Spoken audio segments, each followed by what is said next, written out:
noite, boa noite, boa noite. Vamos falar hoje sobre intestino e cérebro, alimentação, suplementos na doença de Parkinson. Vamos que vamos, meia horinha. Vocês que me perguntam muito sobre esse assunto, e já que temos tantos novos seguidores, muito importante conversarmos sobre intestino e cérebro. Aqui, conexão, intestino e cérebro, deixe suas perguntas. E vamos conversar uma meia horinha.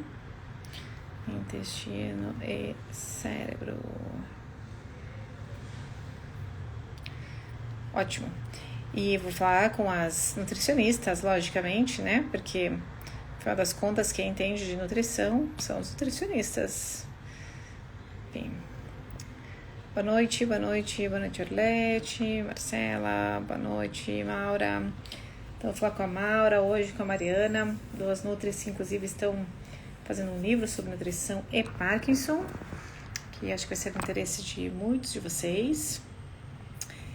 Mari e Maura, podem entrar aqui.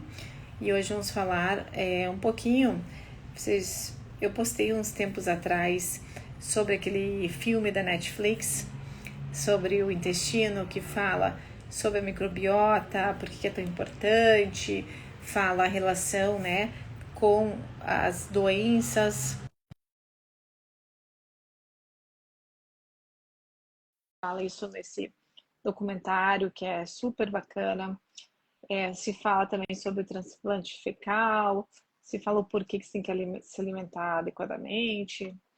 E a gente vai falar um pouquinho sobre isso aqui também. Oi, Mari, boa noite. Olá, boa noite. Tudo bem? Tudo, Tá, tudo Maura? bem. Vamos lá, gente. Então, a gente vai ser bem diretas ao ponto. E, olá, Maura, tanto Oi, tempo. tudo bem? Tudo bem, você? Tudo bem, tudo bem. Que Estamos, ótimo. estamos aí tentando entender cada dia mais o intestino e a relação com todo o organismo, né, doutora Mariana? Tanta É novidade que vai saindo aí, né? bastante complexo, né, esse assunto sobre a microbiota e bastante importante. Realmente, toda hora tem alguma informação nova sobre o eixo intestino-cérebro. Então, vai ser legal aprender aqui com vocês. Exatamente. Então, eu vou só aqui perguntar hoje, né? Não vou falar nada, não falo nada. Pessoal, se tiverem perguntas, vocês podem mandar aqui. Já vi que tem uma pergunta sobre probiótico ali, a gente vai responder. Elas vão comentar um pouquinho aqui, falar algumas coisas antes de começar a fazer as perguntas. E eu queria falar também que se vocês gostarem, encaminhem o aviãozinho chamando outras pessoas, outros nutricionistas, pacientes que querem saber sobre nutrição. Então, encaminhem essa live, que vai ser uma live curta, de uns 30 minutos, para outras pessoas assistirem e aprenderem também. Bom, então, dado o recado, começamos. Eu gostaria de falar só que eu acho extremamente importante o tratamento da doença de Parkinson com o nutricionista. Quem sabe conhece, eu não me meto muito nesse assunto, né? Eu prefiro deixar para as nutricionistas fazerem esse trabalho, mas eu realmente acredito que é uma mudança muito importante nos sintomas dos pacientes, né? E tem muitos artigos científicos mostrando, obviamente, da relação intestino-cérebro, mas mais ainda sobre a questão microbiota intestinal no Parkinson, né? Inclusive, né, se fala, até tem uns vídeos polêmicos aí, esta bactéria causa o Parkinson. Não é tão assim, né? A doença de Parkinson ela é multifatorial, diversas causas, não é uma bactéria no intestino que vai causar a doença de Parkinson. No entanto, a gente sabe que essa falta de equilíbrio na microbiota pode sim ser uma das razões, né, a mais aí no desenvolvimento da doença e também outras doenças neurodegenerativas e também piorar os sintomas. Então, antes da gente começar, desculpa, tenho uma gripe. Semana passada eu estava desaparecida aqui. Nossa senhora, fiquei muito mal. Ainda estou aqui em recuperação. Então, gostaria, vamos começar falando Maura, para a gente não se atropelar, mas vocês falem quando vocês quiserem. Gostaria que alguma de vocês comentasse um pouquinho o que é realmente essa conexão intestino-cérebro. Se apresente. Maura, pode ficar à vontade. Se apresente, Sim. se apresente primeiro. Vai que tem alguém que não conhece vocês, né? Então, eu sou a Mariana Burmeister, sou nutricionista clínica, atendo pacientes com Parkinson desde 2004, então faz 20 anos. Né? Também sou direcionada ao atendimento de pacientes com distúrbios do trato gastrointestinal, então não só a constipação, como diarreia, certo? Gastroparesia, disfagia, e faço meus atendimentos, né, online. E atualmente já há alguns anos já, né, Maura, nós estamos num projeto muito bonito de fazer uma reedição do manual de nutrição, alimentação suplementação para pacientes com Parkinson. E aí, a gente começou essa parceria, né? Eu e a Mariana nos conhecemos aí mais ou menos há uns 2 anos e começamos uma parceria que deu super certo, uma super sintonia. E a gente tem aprendido muito com a outra, fazendo estudos de caso, e a doutora Mariana aí sempre nos apoiando aí, valorizando o papel do nutricionista em todos os aspectos aí do tratamento. Então, também atendo pacientes com Parkinson há mais de 20 anos, né? Mas atendo pacientes também com as questões gastrointestinais, outras doenças neurodegenerativas. E a gente busca aí melhorar a qualidade de vida dos pacientes. E quando a gente vai falar de qualidade de vida, não tem como não falar de intestino, né? Há mais de 15 anos aí venho estudando intestino. E ele é um grande centro aí de distribuidor, né? Para todos os sistemas do organismo, inclusive para o cérebro. E aí tem algumas teorias, né, que acabam, porque a pergunta aí, qual o título da nossa live, né, doutora? Qual é essa relação? Não quer demais falar sobre o eixo intestino, cérebro e Parkinson. Sim. Então, algumas teorias falando que o Parkinson 20 anos antes pode ter início lá no sistema gastrointestinal, no intestino, porque nós sabemos, mesmo sem saber, eu falo, a gente já sabia que tem uma relação, porque todo mundo teve já ou ouviu alguém falar no passado e no presente, nossa, fiquei tão nervosa que me deu até dor de barriga. Sim. E aí já era um indício dessa relação intestino-cérebro, cérebro-intestino. E o que acontece no intestino, né? A gente ouve muito nos cursos de intestino, o que acontece no intestino não fica no intestino, né? Ele é distribuído em todas as regiões aí do corpo, inclusive favorecendo numa melhora, numa neuroproteção ou piorando, né? Nós sabemos que as bactérias intestinais são trilhões, a gente tem mais bactérias no intestino do que células no corpo. Aí nós brincamos e falamos, somos bactérias ambulantes com algumas células no nosso entorno e temos que cuidar bem dessas bactérias intestinais, porque do contrário, aquelas que não são tão boas e que habitam também o nosso intestino são oportunistas e acabam causando aí várias questões de piora da saúde, imunidade, entre elas a doença de Parkinson, porque nós sabemos que existe um sistema nervoso no intestino, né?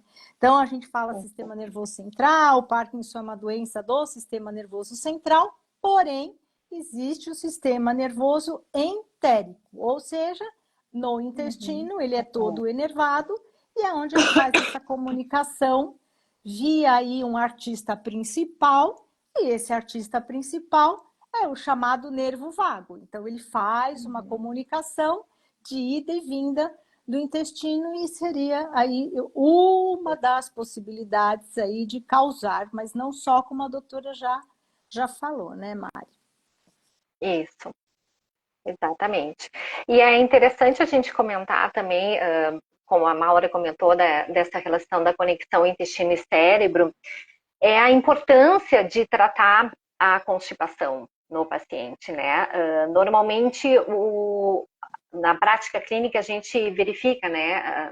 A paciente é constipado há tantos anos, há tanto tempo, e fica muito como algo muito normal ter a constipação, né? E a gente sabe o quanto essa constipação pode trazer malefícios, né? A constipação, ela é uma condição que gera muito desequilíbrio da microbiota intestinal, gera uma disbiose, que é esse desequilíbrio, né? E a microbiota intestinal, fazendo uma definição breve, né, é um meio, né? Todos nós temos uma microbiota intestinal, cada um com as suas características, né? Onde vivem bactérias, vírus e fungos, né? E que devem estar de forma harmoniosa, né? Uma convivência, né? No caso da disbiose, da constipação, não há esse equilíbrio, há um desequilíbrio em termos de bactérias, vírus e fungos. Normalmente existe uma concentração de bactérias mais maléficas, né, mais gram-negativas, que não são todas as gram-negativas que são tão ruins, mas nessa condição de disbiose elas estão salientadas.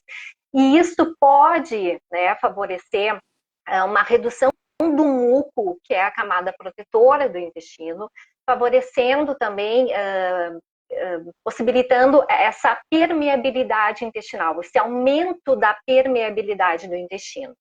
E isso, entrando algumas endotoxinas, que estão presentes, né, principalmente nessas bactérias gram-negativas, sendo encaminhadas, né, para a corrente sanguínea.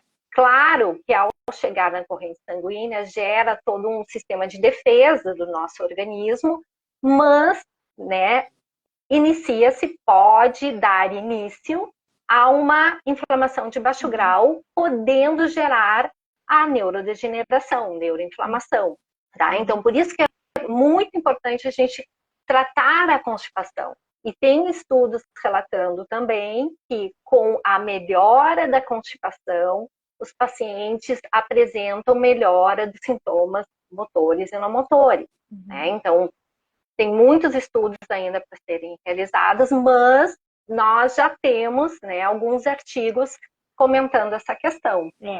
A gente sabe que no paciente com Parkinson acontece, né, um enlentecimento do movimento e também uma alteração na motilidade gástrica, que também fica mais lenta, também contribui para que o paciente tenha mais constipação, né, associado a toda essa desbiose, associado a essa alteração de microbiota.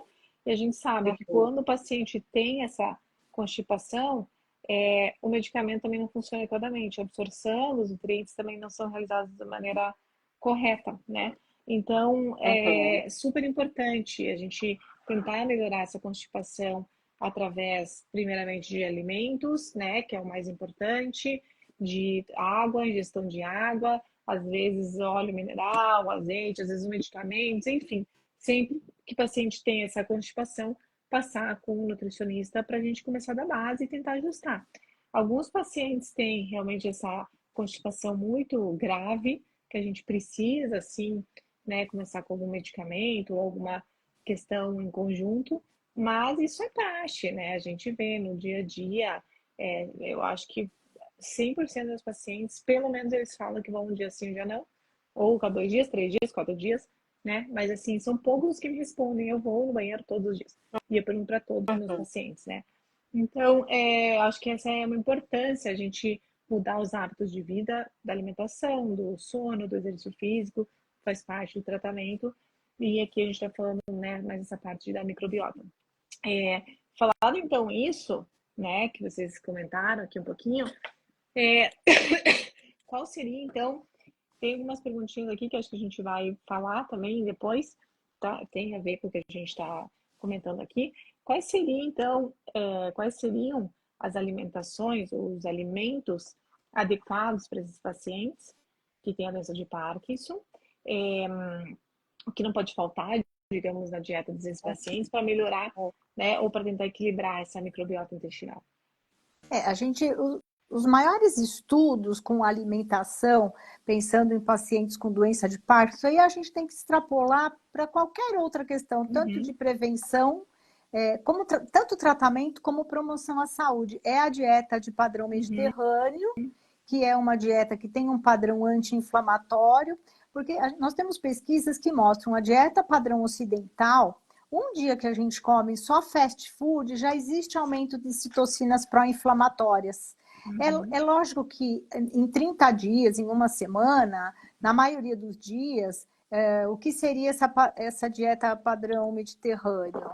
Ela é muito parecida com o que o Ministério da Saúde indica, né? Que é descasque mais e desembale menos, porque você vai ter a alimentação rica em fibras, e pensando nesses trilhões de bactérias que habitam o intestino, que a Mari já falou, alguns não são tão bons, mas eu tenho que promover o crescimento da maioria boa.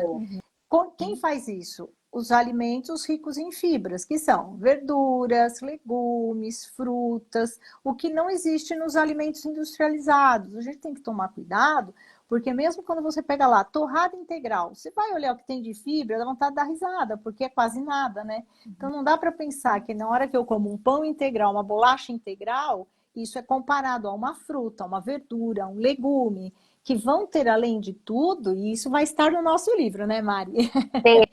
Os compostos bioativos, né? Então, quando eu me formei há 40 anos atrás, a gente só falava de vitaminas, minerais, proteínas, carboidratos, gorduras. Hoje a gente fala o que tem nesse alimento, que são os compostos bioativos, que estão presentes nos alimentos da natureza, verdura, legumes e frutas, que vão também trazer benefícios para essa microbiota intestinal, favorecendo o quê? O crescimento das bactérias boas. As ruins vão existir, é uma relação simbiótica, né? Simbiose a gente aprendeu lá no ginásio, colegial, naquela época. Então, é uma relação de troca. Eu posso ter as ruins, porque elas estando em pequena quantidade, não vai trazer nenhum problema de saúde. E a dieta padrão mediterrâneo, adaptada aqui para o Brasil, nós mantermos essa rotina, né? E o filme, né? Que vale a pena quem não assistiu. A doutora Mariana fez uma publicação muito bacana falando do filme, do documentário, e ela explica de uma forma muito lúdica, né? Onde eles colocam, olha, faça conta. Durante a semana, você varia de 20 a 30 alimentos entre verduras, legumes e frutas, porque a variedade do que eu como é o que traz a variedade do tipo de microbiotas. Então, a diversidade microbiana intestinal, ela é... Porque eu posso pensar que eu tenho uma alimentação super saudável, como bem, etc. e tal. Mas se ela for monótona, repetitiva, eu já peguei paciente que come super bem. Na hora que você pede o exame genético de microbioma intestinal, que hoje nós temos exames genéticos que avaliam quem habita nosso intestino, né? E a diversidade era tão baixa que, apesar dele não ter bactéria marcadora de doença, tinham só bactérias marcadoras de saúde intestinal em grande número, porém, a diversidade era tão baixa que ele estava em desequilíbrio. Então, a variedade de alimentos traz a variedade de bactérias que vão estar lá, absorvendo nossas vitaminas, absorvendo nossos minerais, criando a camada de muco, equilibrando aquela permeabilidade que a Mariana falou, e o bem-estar que isso traz, né? Na hora que a gente come dessa forma, em relação a comer os alimentos industrializados. E aí, perguntar, depois a doutora vai ver as perguntas aí, falaria o que fazer, alimentação ou medicação? Vai depender, né? Quem? Alimento, prioridade, sempre, né? O Hipócrates, pai da medicina, 2.500 anos atrás já falava isso, mas em alguns momentos, sim, necessário a medicação. O cuidado, doutora, que eu acho que as pessoas têm que ter a constipação, ela pode ser crônica e a gente tem recursos na nutrição e na medicina para ajudar. Qual é o cuidado? Laxantes e irritativos de mucosa intestinal, que eles vão piorar ainda mais o quadro, né? Sim, perfeito.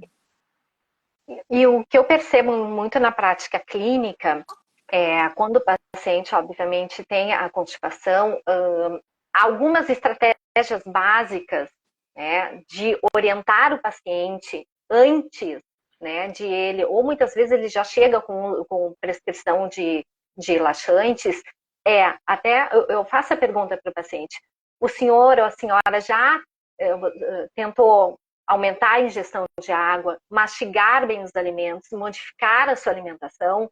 Então, normalmente, essas primeiras etapas nunca foram realizadas. né? Então, normalmente o paciente não tem a necessidade, não teria a necessidade de fazer um uso de um laxante, mas não foi feito realmente uma ingestão de 35 ml de água por quilograma de peso corporal do paciente, que é a necessidade de água que o paciente deve ingerir, com exceção se tem algum problema renal, né? A mastigação é fundamental, porque a primeira etapa do processo de digestão é uma adequada mastigação, certo? E a modificação da alimentação, né, em termos também, por exemplo, no almoço e no jantar, algumas dicas para o dia a dia do paciente. Devem estar presentes os legumes e as verduras, não somente no almoço. O jantar fica muito restrito, às vezes, somente a base de lanche. Então, é um pão com queijo, ou um embutido, ou um ovo, né? Então, além disso, reduz bastante a diversidade de alimentos, né? Então, a gente tem que conversar, né, exatamente sobre como é que é o hábito alimentar do paciente e fazer essas primeiras ações antes de usar um laxante. Não, E é totalmente. interessante. Desculpa. Não, só é um comentário, assim, que a gente sempre fala de alimentos a mais, né? E eu gosto do approach, digamos, que vocês duas fazem, que é sem esse terrorismo aí nutricional que a gente vê por aí, né? Bem realista, né? A gente sabe que essas mudanças de questões alimentares são muito difíceis de serem feitas, ainda mais quando um paciente é idoso e já tem todo, né, uma rotina, tem todo um vício ali alimentar, né? E é muito difícil de fazer essas mudanças. Então, eu sempre falo que essas mudanças, assim como do exercício, têm que ser feitas em questões de 6 meses, que não é de um dia para o outro que ele vai tirar aquele alimento ou que ele vai colocar um novo alimento, né? Tem que ser feito muito gradual e muito com uma consciência muito importante do porquê que ele está fazendo aquilo. Claro. Né? Mas eu vejo que é interessante, a gente fala de dieta mediterrânea, mais frutas, verduras, grãos, mas eu vejo que muitos pacientes vêm hoje em dia com uma restrição alimentar importante, porque vem por aí, e daí não comem glúten, daí não comem carne, daí não comem açúcar, daí não comem leite, daí não comem, não come. Porque vem com essa questão ao contrário, né? Que não é que come tudo e um monte de porcaria. Não quer comer mais nada. Sem glúten, até eu tenho aqui, ó. Sem glúten, sem leite, sem derivado. Contrário que né? Mesmo com leite equilibrado, variada. Sem glúten. Então, todo mundo está tirando tudo. E eu não concordo. Eu sei que tem essas questões, né, pró-inflamatórias. Eu sei que tem, obviamente, tirar menos leite, né, o leite vegetal, tirar o açúcar, é óbvio. Mas acho que tem que ter um balanço nessa vida, minha opinião pessoal. E eu vejo que hoje em dia as pessoas estão tirando, e além disso, gera um estresse quando a pessoa vai lá e come um pedaço de pizza com a família, porque aquilo é uma coisa muito absurda hoje em dia de se fazer, né? Comer o glúten, meu Deus. Só que para Parkinson não tem nada que diga que glúten faz mal, né?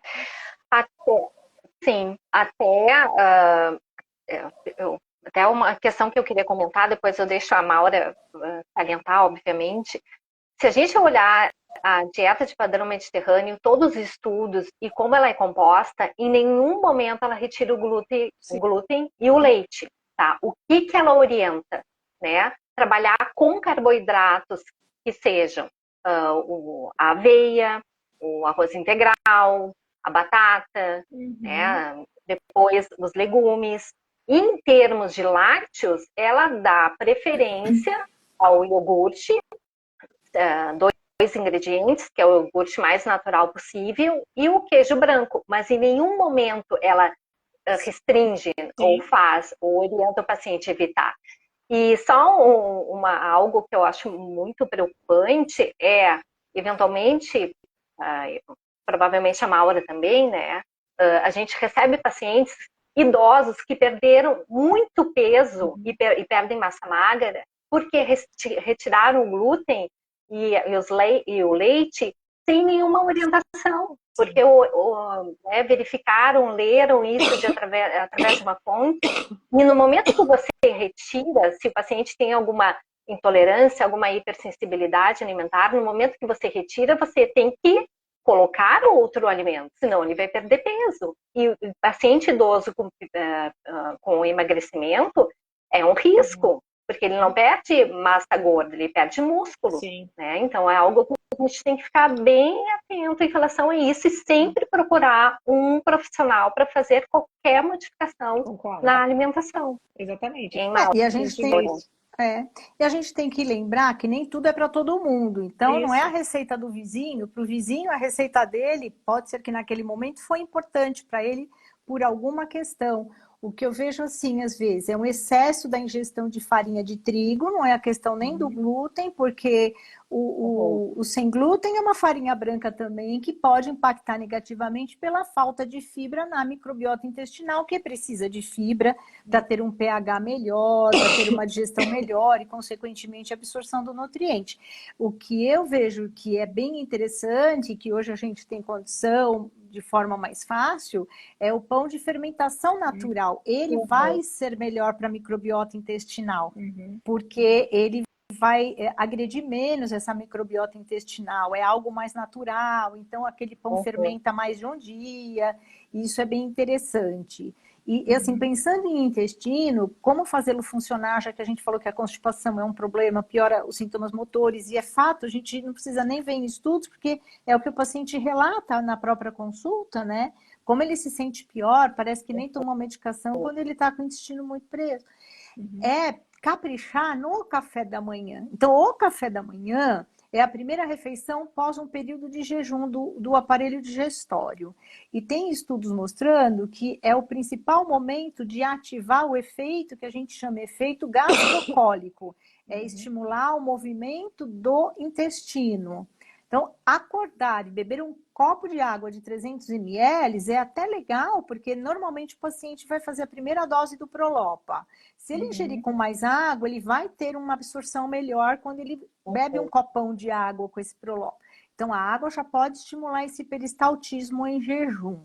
Na sequência, é assim, colocar um óleo de coco, um azeite, eu acho bem interessante, na colher mesmo.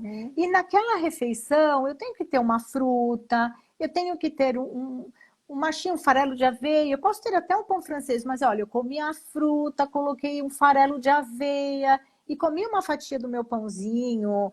Eu peguei um pãozinho de fermentação natural, que hoje é mais fácil de achar. Comi a minha fonte proteica, porque a questão também da proteína, para produzir hormônios, para melhorar o peristaltismo intestinal e para fazer realmente que o Prolopa funcione, a questão é que a gente precisa de uma proteína afastada do Prolopa, não sem proteína, né? Sim. E essa primeira refeição, ela realmente é aquela frase que a gente fala, café da manhã de rei, ela é verdade, né? Ela é uma grande verdade. E é o melhor momento de estimular.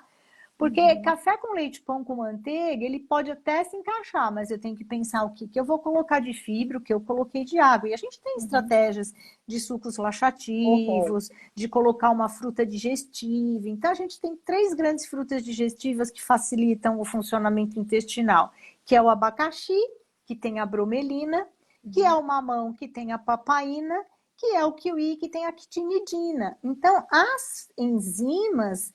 E o que tem sido muito interessante é fazer pedido de exame coprológico funcional, porque ele é o exame do cocô, literalmente, que não se pede mais quase, mas que ele vai avaliar a digestão. E às vezes o que está faltando é uma enzima digestiva. O envelhecimento diminui, altera o processo de digestão. Eu falo de carteirinha, porque eu já passei dos 60 e eu tenho uma dificuldade de digestão à noite. Então, a gente realmente precisa de frutas digestivas para que esse intestino funcione melhor. Esse suco da manhã pode, ou a fruta da manhã pode ser uma fruta que tenha enzima, que vai facilitar essa digestão. O exame de fezes coprológico funcional, ele ajuda a avaliar qual enzima que está faltando lá naquele aparelho digestório, e isso vai facilitar a evacuação também. A mastigação que a Mari falou, importantíssima, porque se a digestão começa na boca, eu já começo mal, como é que chega lá no intestino? Sim. Tudo atrapalhado, né? Exatamente. Aqui estão perguntando se comer ovo no café da manhã interfere a absorção. Interfere, né, do Prolopa, porque é uma proteína. Então, o ideal é comer, tomar o próprio as proteínas, carne, ovo, leite, em outro horário, né? Pelo menos meia hora depois de ter tomado o remédio, ou 1 hora, ou o remédio 1 hora depois da alimentação, né? Sempre, É, né? Gostaria que vocês falassem aqui um pouquinho sobre, então, quais são esses alimentos, né? Até falando que deixar ameixas na água e tomar a água de ameixa ajuda na constipação. Eu gostaria que vocês falassem um pouquinho sobre quais são os principais alimentos, assim, pacientes com Parkinson, até mesmo para constipação, alimentos que poderiam ajudar, se a ameixa ou qual outro poderia ajudar. E, e também falamos, antes da gente terminar, né? Daí gostaria de falar um pouquinho sobre os suplementos. Tá. Bom, eu vou falar um pouquinho do suco laxativo, né? Que na verdade ele tem esse nome, né? Mas a ação dele, quando as pessoas falam assim, eu vou tomar suco laxativo, eu tenho que ficar em casa. Não, não é isso. Ele tem uma ação diferente do que um medicamento, né? Laxativo. Ele favorece ao longo dos dias que você tenha uma motilidade intestinal, tenha uma evacuação mais facilitada. Bom, exemplos de suco laxativos, né? Então, como a Maura falou, pode fazer com 2 tipos de frutas, não precisa ter abacaxi, mamão com kiwi, mamão com ameixa, certo? Ou substituir, trocar entre as frutas. O importante, exemplo, meio mamão papaya com 2 ameixas secas deixadas de molho. Na verdade, você não pode deixar de molho no dia anterior, né? E fazer no próximo dia. Liquidificar tudo, não coar o suco jamais, né? Acrescentar um pouco de água. E também pode ser acrescentado gengibre. Um pouquinho, um pedacinho de gengibre, 2 centímetros descascado, porque o gengibre ele tem uma ação antimicrobiana. Então, isso favorece a reduzir, né, essas bactérias e ter a função de equilibrar mais o intestino. Então, esses sucos laxativos podem ser utilizados sim, tá? Às vezes, tudo depende da constipação do paciente, pode ser utilizado 1, 2 vezes ao dia, depende da prescrição do profissional também, tá? E acredito, alimentos que não possam faltar na alimentação do paciente com Parkinson são o azeite de oliva, como uma boa fonte de gordura, né? Peixes, né, de água fria, por mais que a gente não tenha nenhum salmão que é riquíssimo, né, em ômega 3 aqui, então se faz a suplementação do ômega 3 necessária, tá? Então, legumes e verduras devem estar presentes diariamente, tanto no almoço e no jantar, e pelo menos de 3 a 4 porções de frutas ao dia distribuída durante o dia, tá? Então, quando o paciente tem alguma dificuldade, obviamente, a gente organiza, né? Nós nutricionistas, organizamos junto com o paciente esse plano alimentar, tá? Para que seja possível de colocar em prática. Né? Nada é colocado de uma forma que o paciente não vai conseguir praticar e nem fazer. Né? Então, tem que ser algo prazeroso para ele, para o estilo de vida. Estou me alimentando melhor, estou me sentindo melhor, né? Estou gostando desse tipo de alimentação e, assim, ele segue em frente, né? Mas em destaque, tá? Não... Maura, você gostaria de falar? Quais seriam os alimentos indispensáveis para o paciente que tem doença de Parkinson e que tem um pouco de constipação, digamos assim, não tão grave? O que eu acho muito importante é variar nesse suco do café da manhã ou a fruta, porque o que a gente observa, pegando o gancho da ameixa, né? Olha, eu tomava lá água da ameixa, a ameixa no começo funcionava e parou de funcionar. Por quê? Porque o intestino acostuma com aquela mesmice, vamos dizer assim. Então, variar o suco é importante. Olha, hoje foi mamão com banana, uma fruta digestiva e uma que não precisa. Amanhã foi abacaxi com laranja. Depois foi kiwi com uva. Depois foi melancia com abacaxi. Então, sempre ter uma das 3 e variar. Hoje é um, amanhã é outro, depois é outro. Então, 7 dias da semana, 7 dias de frutas ou sucos diferentes. Porque aí não há uma rotina para esse intestino, sempre é um estímulo novo para ele funcionar. Tem um alimento mega laxativo que a gente esquece, mas que tem gente que nem pode comer de tão laxativo que ele é, que é a beterraba. Então, eu oriento bastante também, às vezes, colocar um suco de beterraba com essa fruta. E variar entre a beterraba e a couve, por exemplo. Então, rala a beterraba, deixa no freezer e na hora de bater o suco, coloca um punhado da beterraba. Não esquecendo que a beterraba atinge xixi e cocô. Então, tanto é que para fazer exame de fezes, eles pedem para não comer beterraba, porque ela vai corar ali, ela vai acabar deixando de cor diferente. E isso seria bem interessante. Óbvio, como a Mariana já falou, verdura, legume e fruta todo dia. Tem uma frase aí que a gente fala 5LD, ou seja, no mínimo 5 porções diferentes entre verdura, legume e fruta ao longo do dia. Isso significa que almoço e jantar tem que ter verdura e legumes. Ah, eu vou jantar um lanche. Tá bom. O que tem nesse lanche? Tem uma verdura, tem uma cenoura ralada, uma beterraba, seu pão é de fermentação natural, ou fez uma tapioquinha, colocou lá um ovinho. Assim, a gente define de acordo com a individualidade, mas assim, não faltar a proteína, não faltar um carboidrato bacana e não faltar alguma fonte de fibra. Ah, mas eu comi pão com queijo, põe um tomate. Não tinha nada? Põe um tomate, né? E lembrar também que as castanhas, elas são ótimas, elas fazem parte, mas eu posso usar um amendoim, que é bem barato e que ele também vai ter um papel importante dentro dessa linha das frutas oleaginosas, o gergelim, a semente de abóbora, o girassol, polvilha na sopa, polvilha na salada, polvilha no legume. Então, são fontes de fibras, gordura boa. Então, a gente tem receitinha de farinha de linhaça com água. Você deixa 2 minutos lá na água a farinha de linhaça, 2 colheres de linhaça, 2 de água. Você deixa 2 minutinhos na água, coloca no micro-ondas, vira um biscoito crocante de linhaça, pura fibra ali, né? Então, a nutrição tem muito recurso, né? A gente é uma apaixonada da nutrição. Muito legal. Só rapidinho, né, que a gente já está finalizando, a fibra é comprada, ela é um suplemento que às vezes a gente acrescenta, fibra sem água é cimento. Cuidado com fibra sem água, porque vai piorar a constipação, né?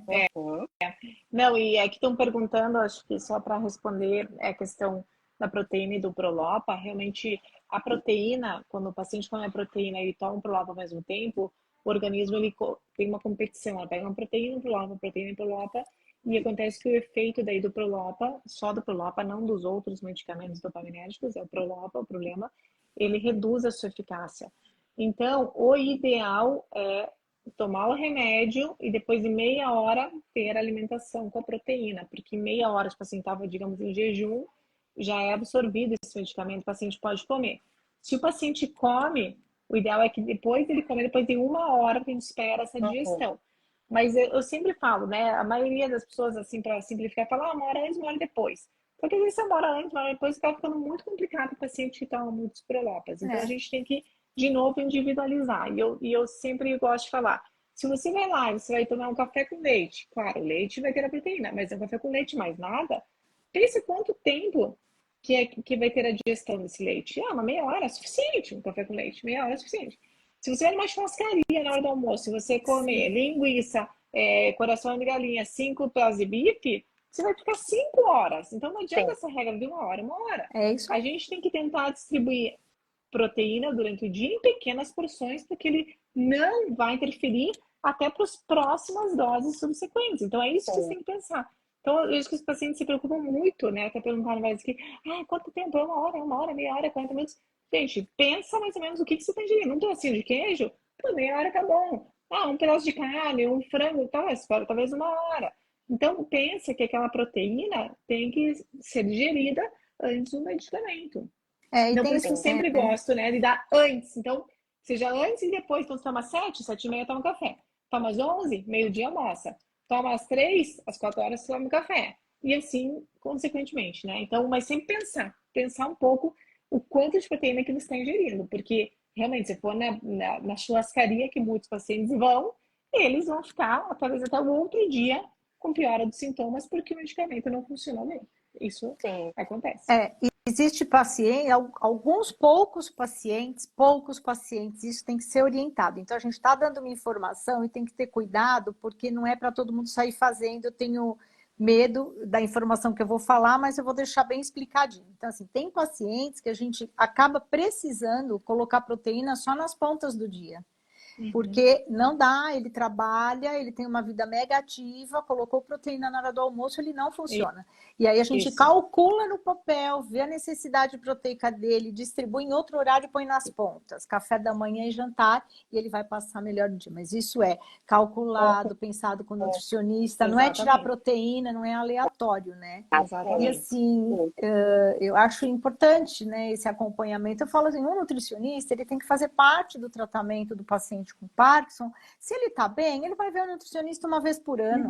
Se ele não está tão bem, ele vai fazer uma consulta mensal no começo, bimestral, e ele depois vai espaçando. Só que ele tem um nutricionista para chamar de seu e tirar as dúvidas, e de vez em quando está aí fazendo acompanhamento.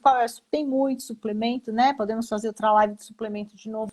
Tem muita coisa aí para falar. Hoje foi uma pincelada para deixar um gostinho de quero mais. que falar aqui do whey, né? O whey pode ser administrado? Pode, mas lembrando que o whey também tem proteína, né? Então, que horas vai tomar? Por isso, tem que falar com o nutricionista. Que horas tomar e como tomar esse whey, que pode ser muito bom, né? E é utilizado. E é rápida a digestão, pode interferir. Né?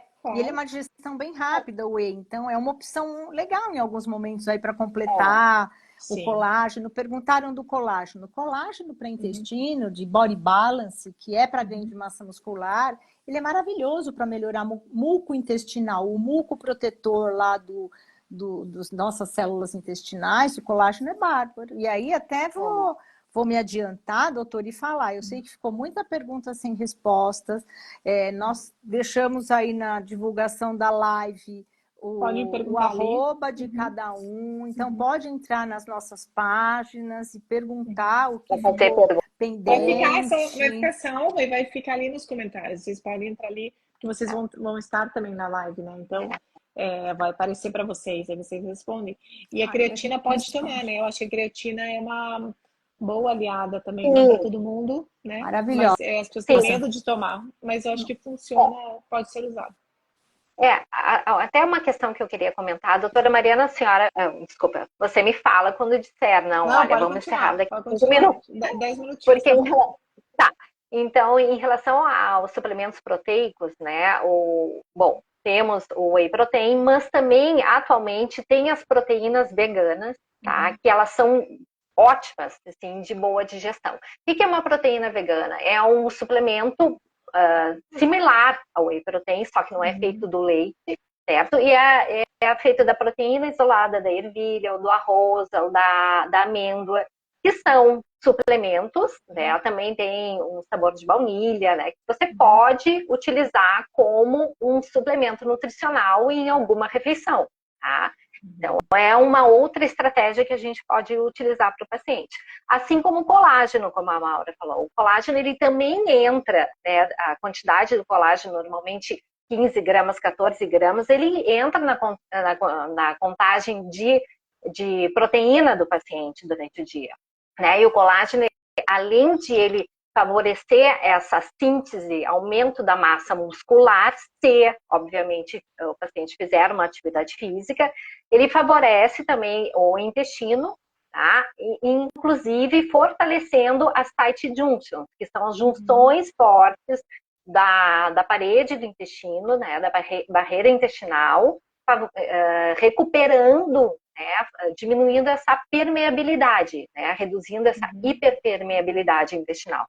A creatina também, tá? Principalmente, a gente escrevendo o livro, a gente conversa bastante sobre isso, né, Maura? A creatina não só na função, né, função do paciente, no tratamento do paciente, mas também para o fortalecimento do paciente, né? Então, o paciente necessita aumento da força, não só da musculatura, mas o aumento da força do paciente. Alguns melhoram, né? Alguns pacientes idosos apresentam melhora da marcha com o uso da creatina. Né? Então, a gente e a questão tem dos probióticos aqui, que estão perguntando.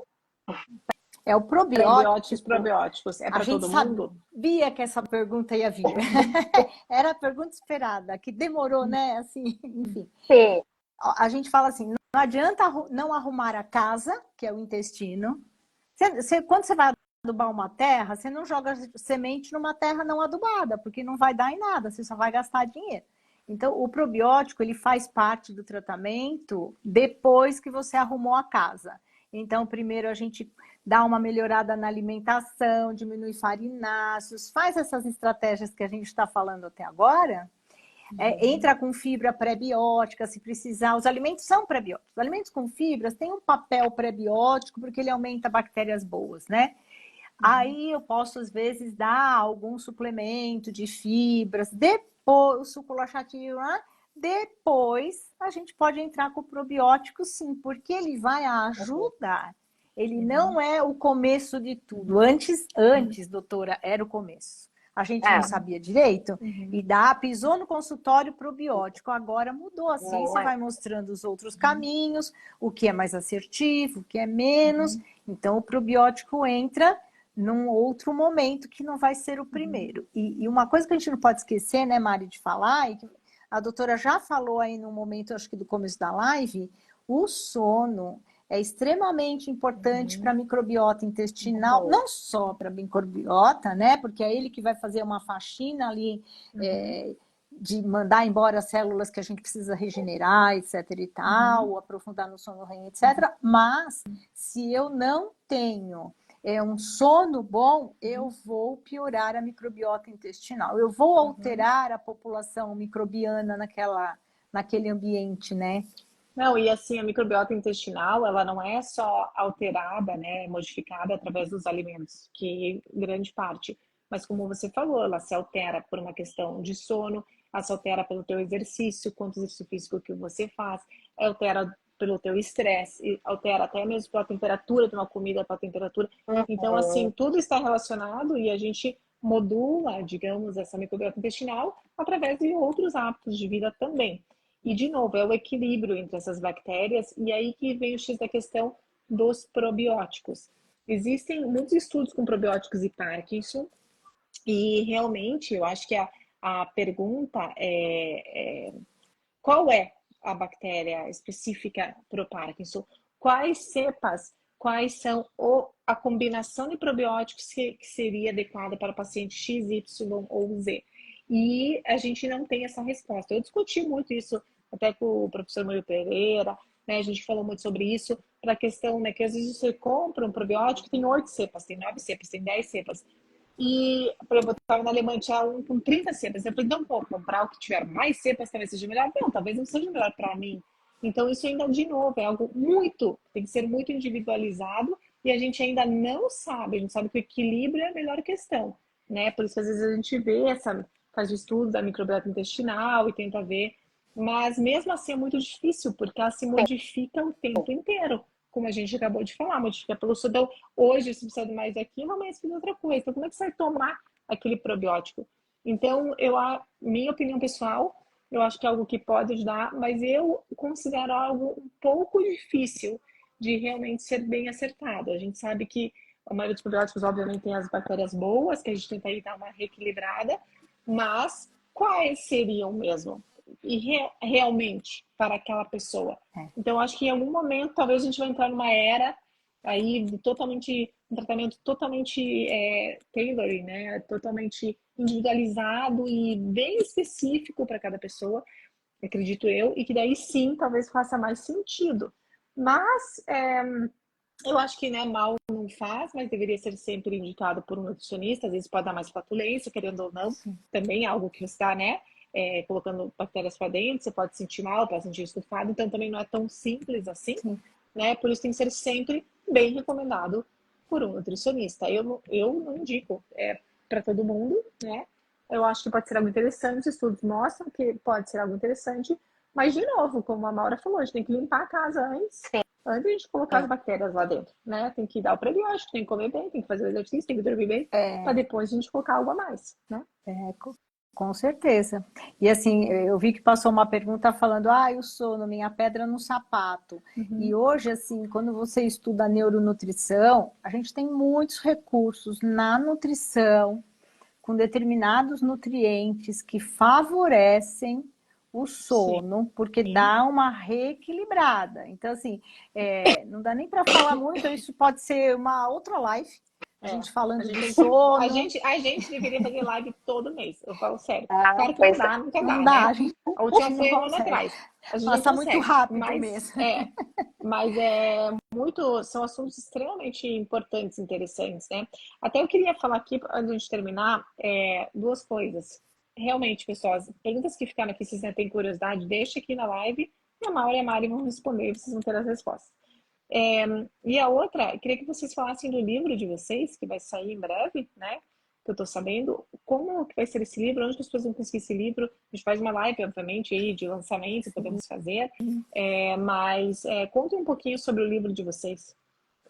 Esse livro, assim, há mais de 20 anos, a professora Fátima Maruti, da USP, hoje aposentada, da área de gerontologia, lançou com mais duas nutricionistas um manual de alimentação para a Associação Brasil Parkinson.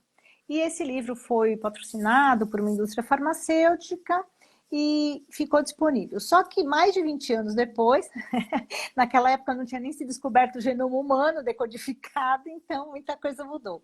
E nós resolvemos, então, eu sou voluntária na Associação Brasil Parkinson, né? Faço um encontro mensal com os pacientes e eu resolvi relançar esse livro, assim como existe o manual de fisioterapia na associação, existe o manual de fonoaudiologia na associação. E aí eu tive a feliz oportunidade de conhecer a Mariana. Falei, Mari, eu estou começando a reescrever o livro, você topa escrever junto? E aí ela, graças a Deus, aceitou e a gente tem uma sintonia incrível, né? A professora Fátima Maruti está por trás, é a primeira autora aí do livro, também está por trás aí dessa reedição, que na realidade é um novo livro. Nós estamos finalizando, né? Vamos ver se esse ano já a gente consegue, porque ele é um livro que nós vamos doar para a Associação Brasil Parkinson. E a Associação Brasil Parkinson é que fará toda a distribuição desse livro para o Brasil inteiro, para todo mundo que queira. Ele só vai existir na versão física, né? Sim. E nós estamos aí correndo, fechando a nossa agenda 3 períodos por semana, né, Mari?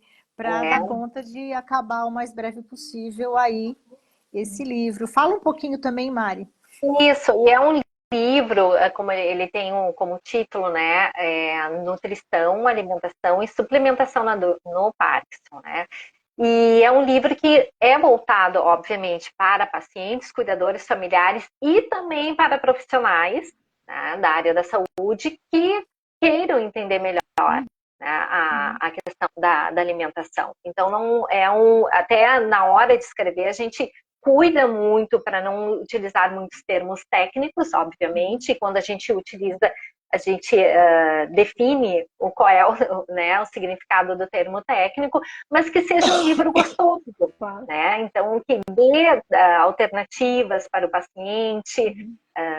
Tá um livro bastante completo, acredito que a gente vai ter que enxugar até alguns assuntos, porque senão vai ficar um livro enorme, né? E sempre atualizando com os últimos artigos, né? Então, todo o livro é baseado nos artigos científicos que saem sobre nutrição, sobre microbiota intestinal no Parkinson, né? E estamos aí no finalmente. Que bom, estamos ansiosos esse ano para finalizar. Isso aí. Muito bom, muito bom. Pessoal, então vamos ficando por aqui hoje, já falamos aqui 1 hora quase, né? Acho que a gente tem muitos assuntos, né, vocês podem ficar falando muitas horas e horas e horas e horas. Realmente é assunto extremamente importante, interessante, alimentação, né? Não só para quem tem Parkinson, mas para todo mundo, para ter uma qualidade de vida, saúde, isso aí é indiscutível. Vou falar aqui, sugerir um livro, nada a ver, né? É que tem a nutrição, assim, a ver. Que é o livro Ikigai. Será que eu tenho ele aqui? Aqui, ó. Inclusive, eu tô com ele aqui, ó. Ikigai. Para quem não leu, tá? Ikigai. Ele fala das Blue Zones, das zonas azuis, e ele fala sobre o propósito de vida e por que que essas pessoas das zonas azuis, que são 5 no mundo, por que que elas têm uma longevidade, têm saúde por muitos anos, até, né, são centenários. Então ele fala sobre propósito de vida, mas ele fala muito sobre cada região, sobre a alimentação e o estilo de vida de cada paciente, de cada pessoa, na verdade. Então, eu acho que vale não para quem tem Parkinson, mas para todo mundo. E a alimentação, a gente fala exatamente isso, sobre a alimentação mediterrânea, o que que eles comem, então, o que que esses centenários comem e por que que eles vivem tanto. Super dica de livro. Ele é pequenininho, ó. Ele é muito legal, muito legal. Então, acho que tem a ver com o que a gente falou de sono, de bons hábitos, de, né, estar rodeado de pessoas, não ter esse terrorismo alimentar, não ter esse estresse que a gente vive, né, nas grandes cidades, vendo tantos desastres e tudo mais. Enfim, doutora, onde encontra o tema Nutri? Qual o tema Nutri, Alete? Não entendi. Também não entendi, eu vi, não entendi. As Nutris vão estar aqui, né? Então vocês podem seguir as Nutris. E eu acho que a alimentação tem que fazer parte da nossa vida, né? A alimentação tem que fazer parte da nossa vida e não ser um sofrimento, né? De cada dia. Tá bom? Até, doutora Mariana. Ikigai, perguntaram, Ikigai. Alimentação, o sono, até saber sobre o sono. Vamos fazer uma live sobre alimentos e sono. Acho que seria legal também. Interessante, importante. E deixa as perguntas aqui. Mari e Maura, se quiserem falar uma última opinião, uma última frase. Sim, na verdade, até eu estou com uma apresentação que recentemente a gente fez no Congresso da Associação Brasil Parkinson, e uma das frases que um dos autores de um belo estudo, ele coloca da seguinte forma: promover este padrão alimentar mediterrâneo como parte da rotina dos cuidados do paciente. Então, assim como o paciente tem cuidado com a medicação, com a fisioterapia, né, com a fono, se for o caso, por que não com a nutrição? Por que a nutrição, às vezes, é esquecida? Né? Porque se é um pilar tão importante para o tratamento. Né? Exato. E o que eu recomendo, caso as pessoas não viram ainda, é o documentário do Netflix, Os Segredos da Alimentação. Um documentário muito gostoso, muito didático, né? Bacana. Ótimo. Muito bom, Mari. Obrigada. Obrigada. Eu acredito que assim, nós não somos um ser fatiado, né? Nós não somos assim, quem tem Parkinson não é o Parkinson, né? Antes de ter o Parkinson, é uma pessoa que tem que ser respeitada, acolhida. Nós buscamos isso no nosso atendimento, um acolhimento, uma escutativa para o paciente que chega até nós, sem o terrorismo nutricional. E é um conjunto, né? Como a doutora falou, a Mariana falou, a alimentação é um dos pilares da promoção à saúde, então o estilo de vida, ele engloba inclusive, que a gente acabou não falando, não é o tópico, mas a espiritualidade, né? Então a gente percebe, não é religião, mas o quanto a pessoa também, a busca desse propósito de vida, dessa espiritualidade, e aí fica mais fácil aceitar uma alimentação melhor, pensar em buscar ajuda, né? Acho que a nutrição, ela atua no sono, ela atua no intestino, Sim. Ela vai pensar em uma receita de bolo super gostosa que pode estar todo dia na mesa do paciente, ele não vai deixar de comer o bolo. É deixar gostoso aquilo que nos faz bem, né? A nutrição é apaixonante. Eu falo 40 anos de formada e apaixonada ainda, porque é incrível os resultados que a gente vê no dia a dia e dá para melhorar a qualidade de vida, né, dos pacientes com essa totalidade, com essa integralidade no atendimento, né? Exatamente. Obrigada, meninas, pelo trabalho de vocês. Obrigada a todo mundo. Obrigada, doutora. Sempre muito bom. Contato. Muito bom essas lives. Obrigada. Tchau. Obrigada a vocês. Tchau. Até mais, pessoal. Tchau, tchau.